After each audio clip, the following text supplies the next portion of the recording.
Most of our artistic career has been in the commercial market, starting with making products for the retail market,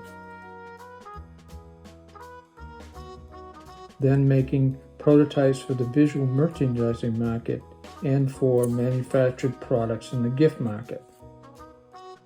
Most of these commercial sculptures were made using the direct plaster method over a wood and wire armature. We have used this method for making sculpture prototypes for several reasons. It is much easier than any other method, easier to transport, and more preferable for the mold making process. Very early on, we discovered the use of quick-set plaster, traditionally used in this method, to be difficult and sometimes disastrous because of its short setting time and bonding difficulties. We began to look for other materials that could be easier to work with. We discovered a product used in the sheetrock industry for filling large cavities in sheetrock walls.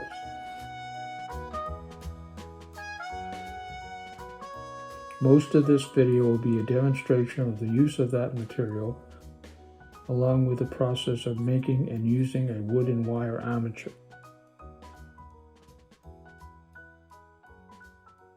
So I made original drawing here, which was inspired by this photograph of a cow, which I took at the Topsfield Fair. Every year I go to the Topsfield Fair and I take pictures of people interacting with animals, and then the following year I try to do a sculpture of that photograph at the fair as a demonstration. That inspires the series and keeps it going and so forth. Anyway, I always liked this little photograph that I took at the fair, so I started doing some research about this whole subject matter about people sleeping with animals. It's very Sounds kinky. yeah, well, it's kind of common. You see it at the fairs because the agricultural people, they come there and they show their animals, but by the time they get there, they're exhausted. It's sort of like the subject matter. Anyway, so I started this drawing, and the first drawing is this, and I kept looking at it, and I was concerned about two things. First of all, that I thought that the person was too large in conjunction with the animal, especially in regards to this reaction here, this where the belly of the animal is a pretty large volume. And I also, in order to do this, you really need to have a drawing of something that's looking straight down on top of it, so that you can get drawings and tracings off in it. So that's the second version, and you can see it's kind of beat up because I did make additional changes to it after I got it blown up 400%. From that, we started one-dimensional decisions about this animal looking down at the drawing like that, but three-dimensional decisions that can be made unless you have a maquette about it. So this is a maquette of that piece. It only takes a little while to do that. It doesn't, it's soft clay. And from that, then you can start making dimensional decisions. So this is the first pieces of the dimensional parts of the, and how you interpret it in wood pieces. And this is the leg, the head, taken off from the original piece. And I number them and color them so that I don't get confused as to where they go. And once I got to this point, I said to myself, all right, if this is going to be cast, then we have some really major problems with the casting of it, in that it has serious locks in it. A lock is an area like this in here, or an area like this in here, that in order to make a mold of that would be very, very difficult. So the next decision was that the human being itself would be separated from the animal, and that you engineer it so that this could come up, be cast separately from that. So these are the pieces over here being cut out of plywood from this pass, okay? Took pictures of it so that you could kind of see how that happens. These are some more just making judgments. When you cast them, you make it so the body goes in without the feet would be a separate piece. That's right.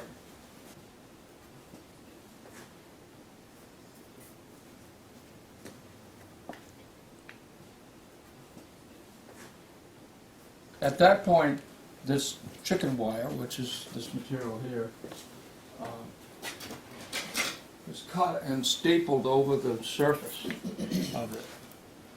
And the reason I use this is because it has flexibility. You can stretch it in 3 dimensions, as opposed to something that's more rigid like this, which when you try to bend it into a 3rd dimension, you're going to get a fold in it. Obviously, if you want to make ears out of plaster, they're going to be pretty delicate. So this is called Sculptor's aluminum wire, and it's just bent in this shape, and then I take epoxy, not epoxy, and mix it and make the rigid armature for the ears of the animal. Over the years, working with carousel animals, most carousel animals have taxidermy eyes mounted in them. And this is a pair of taxidermy eyes here, mounted in approximately what I think the head of the animal would be. These come as casts, different sizes. This is called a crystal, which is a certain size, and then they come smaller, right?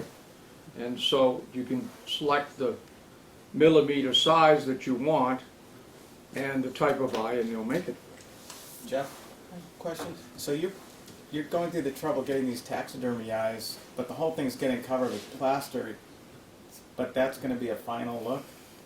No, actually what I do is I take 2 sets of taxidermy eyes. I put 1 set in this piece here, right? And then after it's cast, the eye is cast in the cast, right? So then I grind the eye out, right, and put a new eye in, usually from a cavity from underneath or in back of it or something like that, so you can put it from the inside out to the surface so it looks natural. If you grind it all out in the front, you can't see that completed surround around the eye.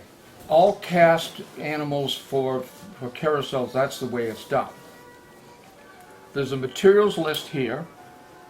In that materials list, I try to explain some of the detailing when it comes to materials, methods. On this sheet too, talking about bonding of plaster and what you have to go through to do that, and why you wouldn't do it or why you would do it. Okay. So that Durabond stuff, you can just put it on old stuff and keep building it up and building it up? Forever. Okay, good. Okay. Is that the same as hydrocal or is it different? Durabond is a plaster medium, okay, but it has additives in it to overcome the problems that plaster has with bonding with itself, and also to regulate its drying and working periods. It comes in various set times between 20 minutes, 45 minutes, 90 minutes, and it was developed for the sheetrock industry. All right, so that somebody can go in and they can do a whole sheetrock project in a few hours and come back and not even have to sand it if they do it professionally. That's where the material came from, right? And so anyway, first process when it comes to doing this thing is to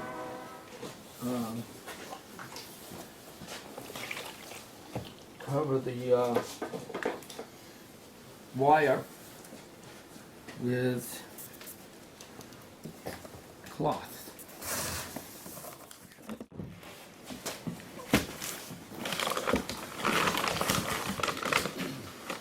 Now traditionally, this is done with burlap. When we started doing numerous pieces, especially for the Greenway Carousel people, you couldn't wait for the stuff to set up and dry. So I started looking for some other material that wouldn't take on as much moisture as burlap does. Okay, what do we need? We need an open weave. We need something that doesn't have as much nap. You cut up Lindsay's pajamas? That was her wedding dress. That was my wedding dress. So I started using lace. What I look for is lace that has some cotton in it, because you want the material to take up the plastic quality of it and cling to it. You can get lace that's really made for curtains that has more nylon in it, but it tends to not pick up as much material, so it doesn't work as well.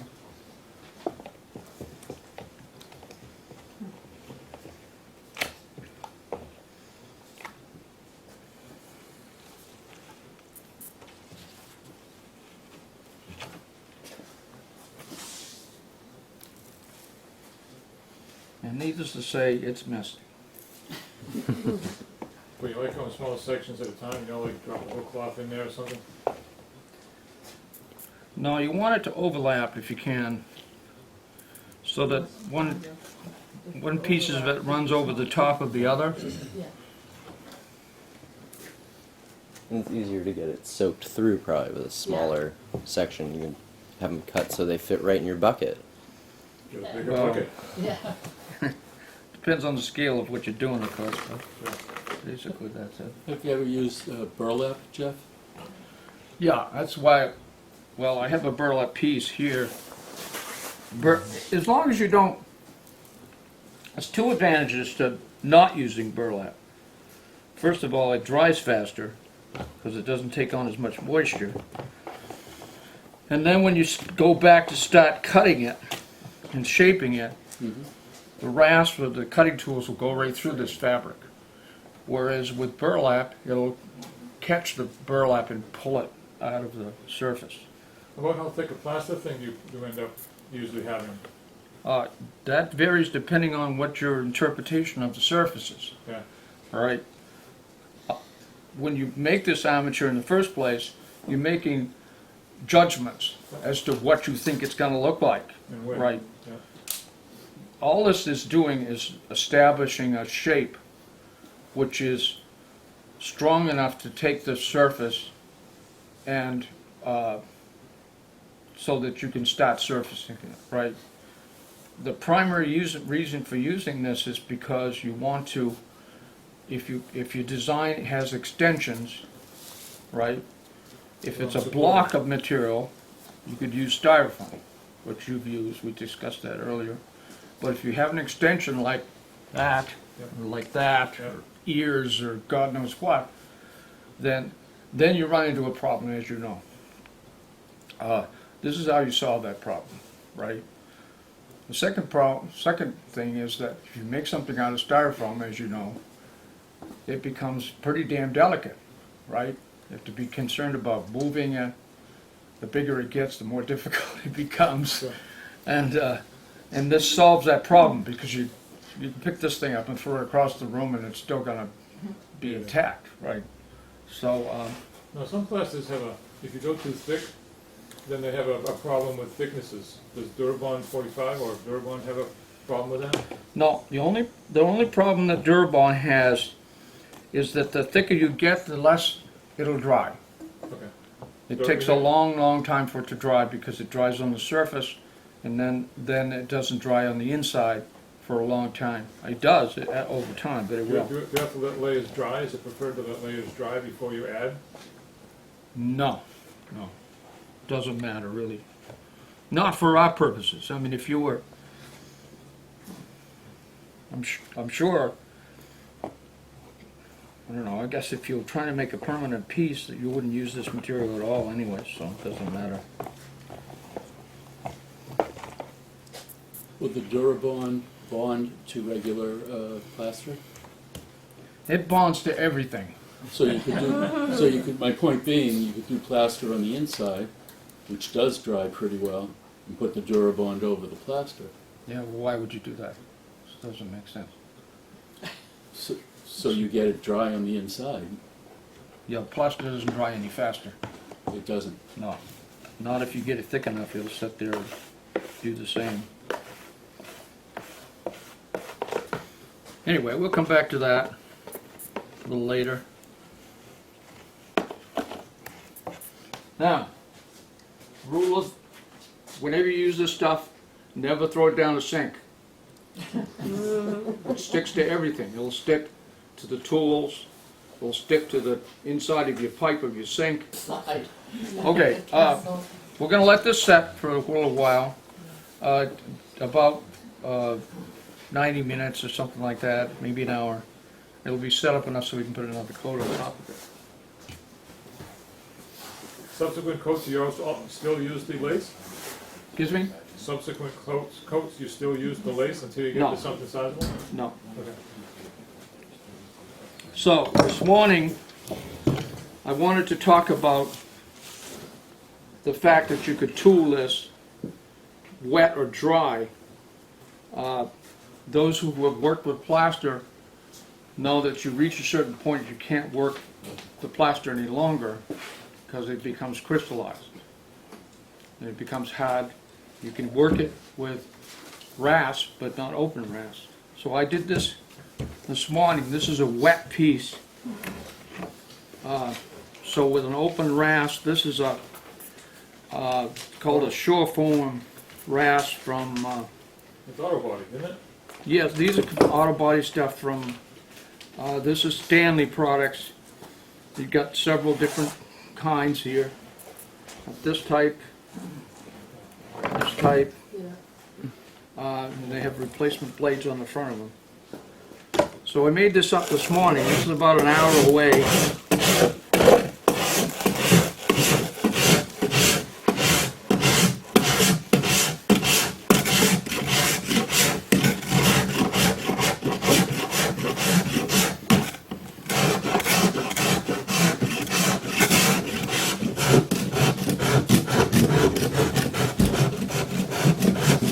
You can't do that after it crystallizes and dries fully? Not with this tool. Okay. You can do it with this tool, which I'll show you in a minute. But with an open rasp, you're going to have problems with it, with plaster. This stuff you can't.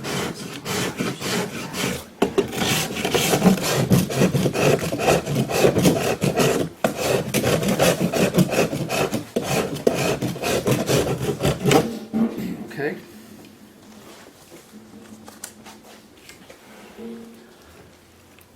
Now, if you try to do the same, this is a day old. You try to do the same thing. You can, but you're going to get resistance. So if you take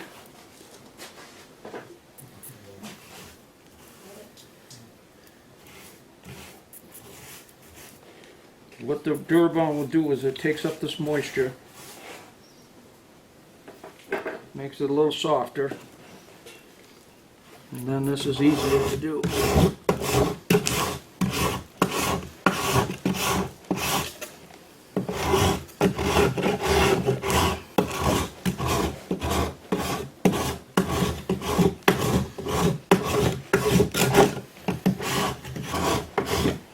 Okay. Once it's dry, You just keep going back and forth with adding the water to it once you kind of carve off the wet bits. you can do that as well. Once it's dried, and this piece here is this has burlap underneath it. Oh no, actually it doesn't have anything underneath it. And this has a burlap, this doesn't. The disadvantages of doing this over styrofoam without something underneath it is just that it's not as strong. It'll break like that. Whereas it got more resistance here. Alright, once it's dry like that, then a double cut rasp is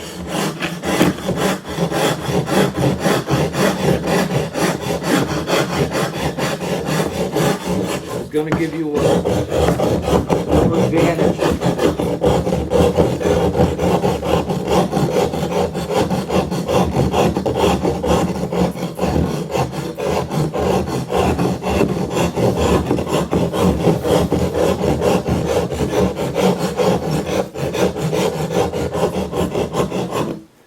And if you want to get a little finer, you can do a regular rasp.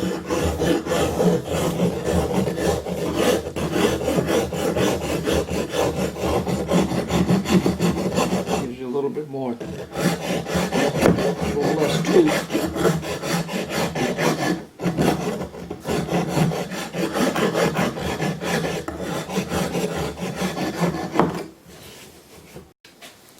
Another tool I use is 36 grit sandpaper. 36? Yeah. As you could take and do a moist surface like that.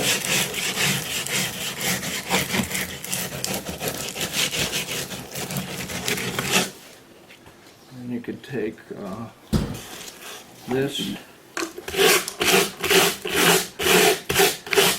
like that, and you can go back and do it again.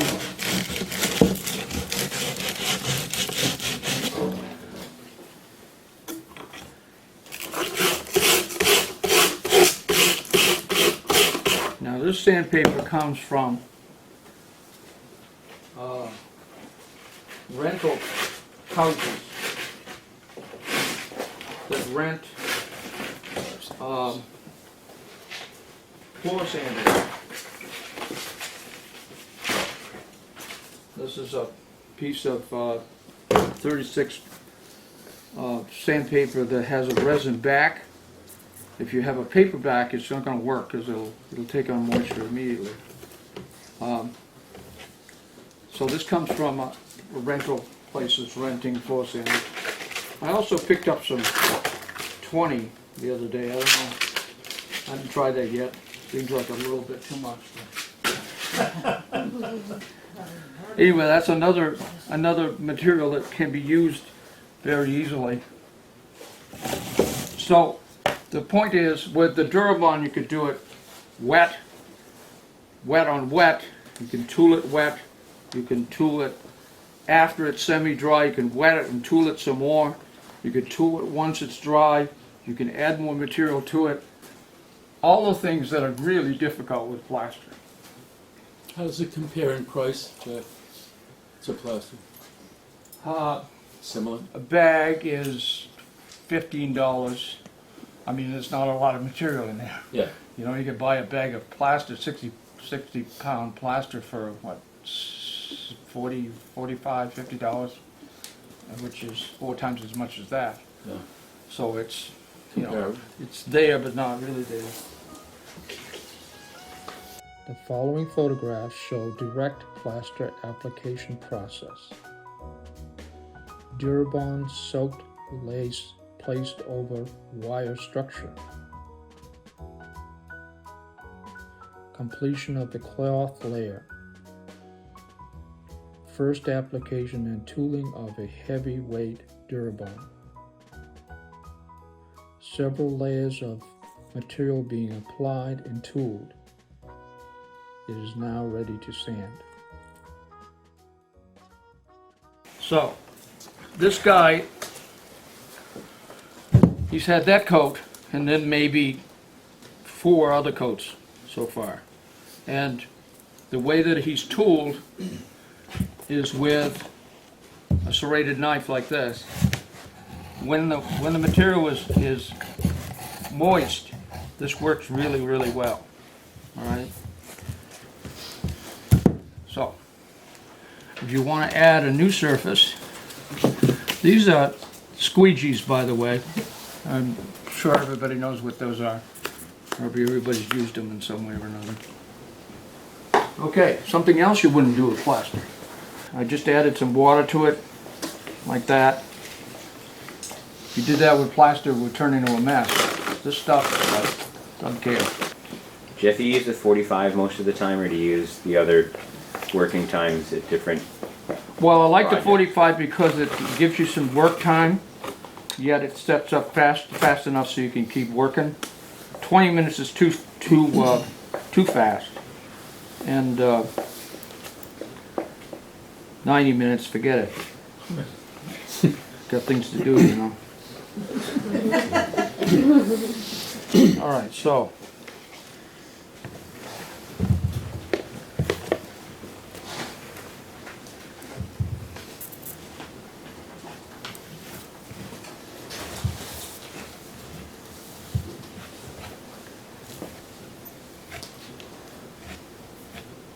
So you can rough tool it and then make a really nice finish with that plastic thing. Yeah, you can go back and forth, and then as you see, when you see things that you don't care about or you want to change, you just take the old grinder to it, grind it off, start over again. And you don't have to pre-wet the surface to help it bond better. Nah, doesn't affect it at all.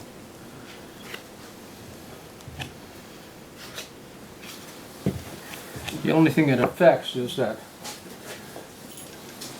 you have a little water with you. And just wet that a little bit. Sometimes it helps move it around a little easier.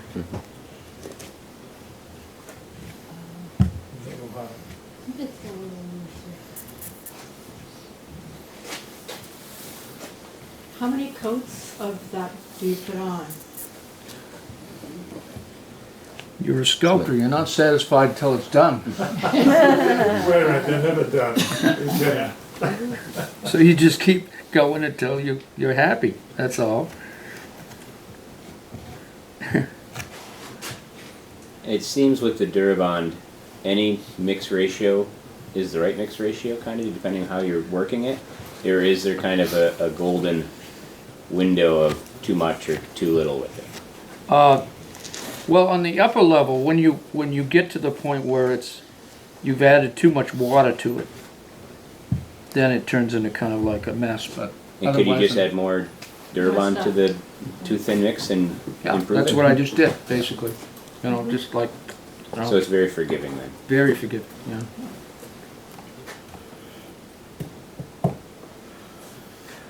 That's an example of what I'm talking about. This has a water quality in it. It's high, so it's taking a long time for it to set. You know, this takes a lot longer than something like that. You know, that you put a lot of material in.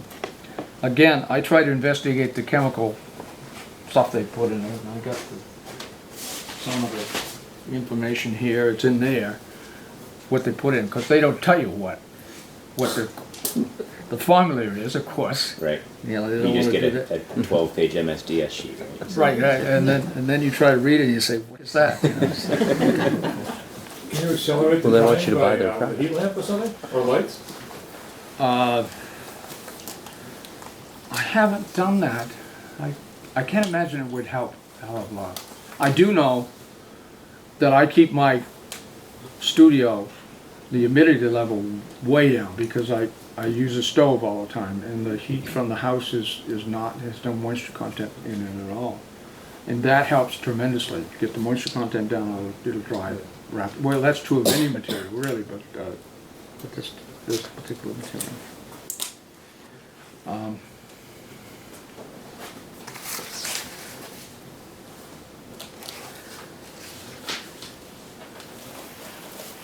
Okay, I think we've covered all the bases except for, I was gonna put in another coat on that, but I can't do that at the moment.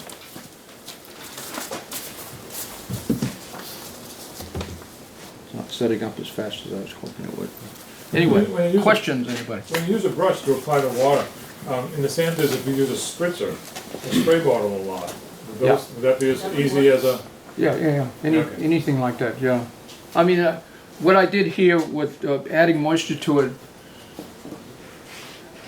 more often than not, you don't have to do that anyway. Because by the time you've surfaced it wet, and while it's still curing, you're at the point where it's dry, and now you're using grass and sandpaper and other materials that would be used on a normal plaster. So it doesn't really matter a hell of a lot. you just have a nice selection of those detailing rasps? Do I? Yeah, the curved ones and the flat ones. I and the got so round many I ones. don't know what to do with them all. But yeah, they're but most of the time you don't use it on big objects like this. You use the larger tools or air tools. You know, I have air tools I use from. They must kick up some dust. Yeah. Speaking of dust, Questions? I noticed that you handled this without a mask. Yeah, well, it's not huge. You know, if I was here grinding, I would be geared up a little. You know, but if you're just doing it a little bit, it's not going to bug you too much. It's not that invasive. It's not any more invasive than plaster, let me put it that way. But it sticks to everything, right? It does. Yeah. Yeah. The shoes. I'll throw it along. Any other questions, guys? Curious how you do the carving, like the detail carving. Like, say that leg, you decide you want it out a little bit more, you got to add some more. Do you use? You said you use grinders and chisels too, not just files. Yeah, once you've got it to a certain point, I didn't bring a chisel over here, but almost any tool you can use on it. You know, it's just like plaster. You know. Same quality. Like guys in the document here, and you should make sure you get one. It does describe what the problems with Durabond are, as opposed to plaster. Plaster is basically an inert material. Once it sets up, it pretty much stays that way. You know, you have to do a hell of a lot to it to make it deteriorate. Whereas this stuff takes on moisture almost immediately. If you change the environment that it's in, it will take on moisture. Whereas plaster won't do that. We know of all kinds of plaster-faced buildings that have existed forever. I would hesitate using this material for that purpose because it wouldn't stay inert and constant. So then you have to cover it with the shellac or something to close the... Yeah, the whole purpose of this process is to make something that then becomes a mold. Oh, then it becomes the mold, okay. That's the original piece and you're going to mold it. Okay. When it's finally done and dry, I mix up a combination of white shellac and alcohol, 50-50. And you put that on there and it sinks right into it. It goes boom like that. And that pretty much makes it pretty much stable. Would you do that with plaster also? You could.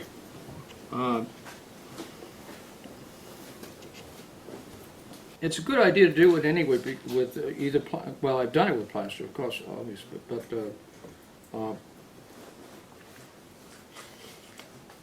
Probably helps when you're molding it. the reason to do that is because if you spray dried plaster surface, if you spray paint on it, it tends to set up on the plaster surface. It won't adhere to it. It'll set there. And so later on it either peels off or if you try to add something else to it, it'll release itself from the plaster. Same with this stuff. So if you put a shellac surface on it to start with, then you can do almost anything on top of it because now you have a bonded surface and you don't have the reaction between the plaster and that material. Just approximate mixture of the shellac and alcohol. I say 50-50. You know, you want the shellac to penetrate into the plaster or the Durabond before it dries. Before it dries. Yeah, you want it to sink before it dries. So the alcohol, that's what the alcohol does. Basically, it Helps keeps it from setting up, because it only takes a second. You know, you put shellac and alcohol, and then it would just disappear within a second, right? You can put your hand on it almost immediately, right? Once it's penetrated, then if you try to put a second coat on, it'll set on top of it. Right, right. You know, then you'll know that it's. But the reason to mix it with the alcohol is to get it to sink, penetrate as much as possible. So you put that on before it dries, and would subsequent layers of plaster or Durabond be okay afterwards? On top of the shellac? Yeah, no? Yeah, of course. Okay. Well, the Durabond for sure. Yeah, I wouldn't put plaster on it, but Right, right, right, that's what I meant. But the Durabond should be dry before you do the shellac and alcohol? yes. The next process of this would be these pieces, these two halves of this piece would go to a casting company. They'd make a mold of it and cast it in fiberglass or some other material. Jeff, most of these Durabond things that you're doing them as a disposable, basically, for mold making. Yes. And then you would then, if you wanted to, cast in plaster from the mold or fiberglass or whatever other lost wax or whatever. Well, I mean, it would last forever as long as you kept it inside. You didn't take on moisture. You didn't put it outside someplace. Right. It would last forever. We did carousel animals on spec for different clients, and did it just in the Durabond, and then finished it with Like full auto body cane, paint or full something cane like coat on it the whole 9 yards, but it's still Durabond. I mean, if they drop it or something, it's gonna crack and break, you know. So, and that's been done on spec, you know. Whether they're proposing a carousel, they want a particular design. They've designed a piece, or they've had me design a piece, and I'll make the original piece, and we'll run it through the painters, and then they have something to show their client. You know, this is what it's gonna be like. Yeah, kind of stuff. When the Durabond takes on moisture, what kind of deterioration takes place? It's similar to what plaster would be if you put plaster outside and you let it set in the water for months and months and months and months. It would start breaking down, Okay. but the Durabond does it 5 times faster. Okay. So just within days, it will start falling So apart. once you make a master, you really don't want to look at it again. It's done. Because if you store it anywhere, it's going to take on moisture. Right, yeah. Right. I have a retrospective show at the New England Carousel Museum right now, and there's 3 pieces down there that are direct plaster in the show that survive the casting process. More often than not, it gets destroyed in the casting process.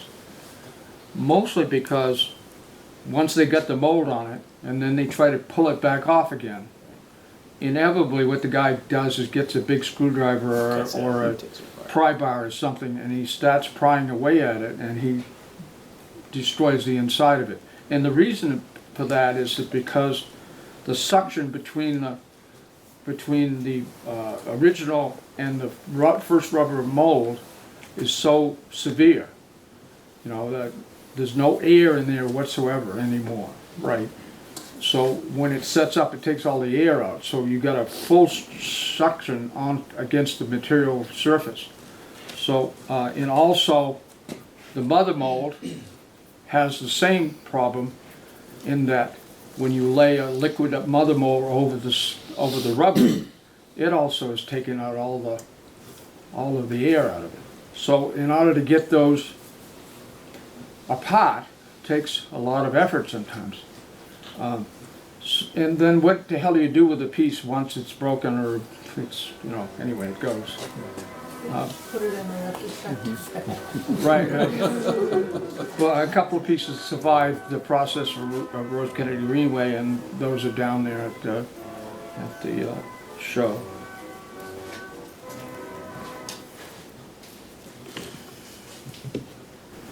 Well, Is you it can hot to the touch? No. There's no thermal anything with this stuff. So Jeff, to be clear, if you're using a Durabond and then you coat it with the shellac alcohol and then paint it, can you put it outside? No. No. It's still still it's got basically a wall. Like it's the same material as your walls. under any circumstance would you put your wall out, inside wall outside, it wouldn't work. Moisture's gonna find a way in. I put plaster pieces outside though, year after year. This isn't plaster. It's not, yeah. Right. Yeah, Durabond is not gonna won't be nice Yeah. for that purpose. About 30 years ago, we made an 8-foot woman out of plaster right out in the backyard. And every day that we came to work on it, we'd have to hose it down with a garden hose to get the plaster to stick, even working on it every day. And that's before we knew about this stuff. Kind of changed your life a little bit, huh? Yeah, and it was really, really heavy. It took 6 men to get it into the van. So much water weight. Yeah. Yeah. We did a Timberland Mountain here. First project we ever did in this space here was 10 feet high by 15 feet by 20 feet. It's a rectangular piece. Super realistic rocks. It's for a display of shoes. So it had rocks, fake rocks, built up from ground level up to the corner. It was a corner piece like this size. And we engineered it so that it would come apart, and we pulled the flatbed truck in here and dropped the pieces on it, and that went to the show. How thick would you make it on the chicken wire? However thickness it needed to be to get the shape you're looking for. Again, it depends on how big a piece you're making. Okay. Yes. So I guess the next question is, how thick have you ever made it? Where you've been working a piece and you just keep adding, realizing you want to add more material and add more material to get a different shape. How thick have you ever? Give a sense? I have no idea. I mean, we're talking More than an inch? Oh, yes. Yeah. More than 6 inches? 4 inches, 5 inches, 6 inches maybe, someplace.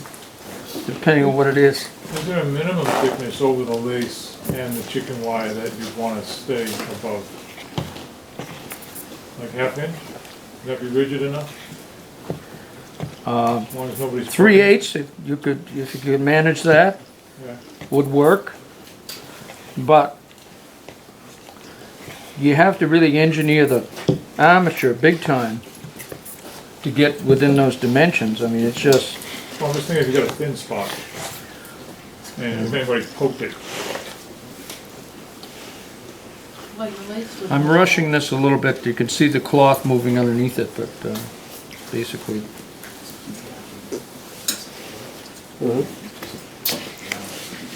but we're definitely getting the idea of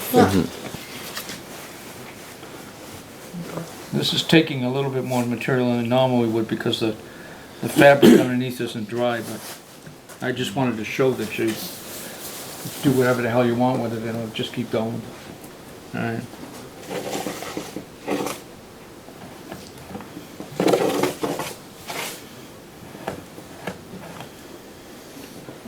With a quick set plaster, none of the stuff you'd be able to use it again. I mean, it just would be gone within minutes. So it's pretty efficient, all things considered. I mean, even though the material is more expensive, you pretty much use all of it. I find that with a lot of materials, that the how finely it's been ground depends on how much detail you can get. A better plaster, it's got the molecules of it are thinner or smaller. You can get more detail. Spackle, for instance, that's the finest material that you can get to do detailing with. And you can work with that as long as you don't build it too fast. Could you put spackle over that?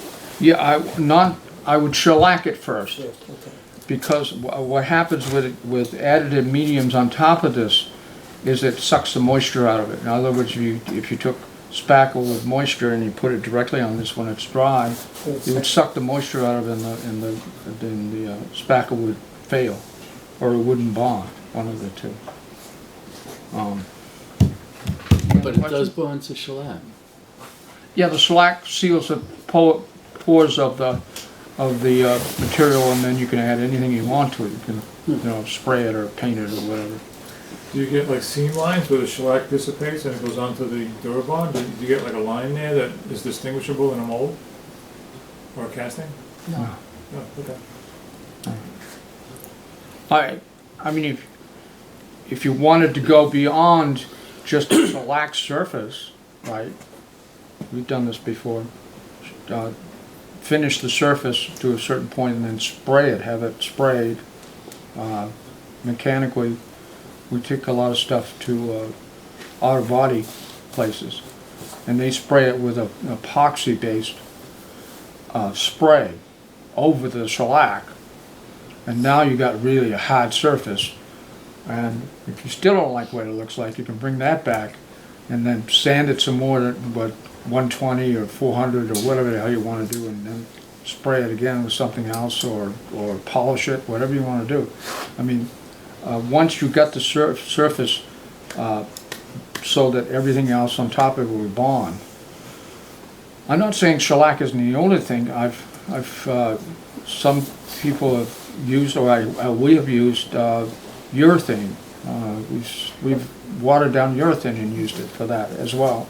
But shellac seems to be better for us, because urethane has, because it's a water-based material rather than a shellac-based material, the molecules are bigger.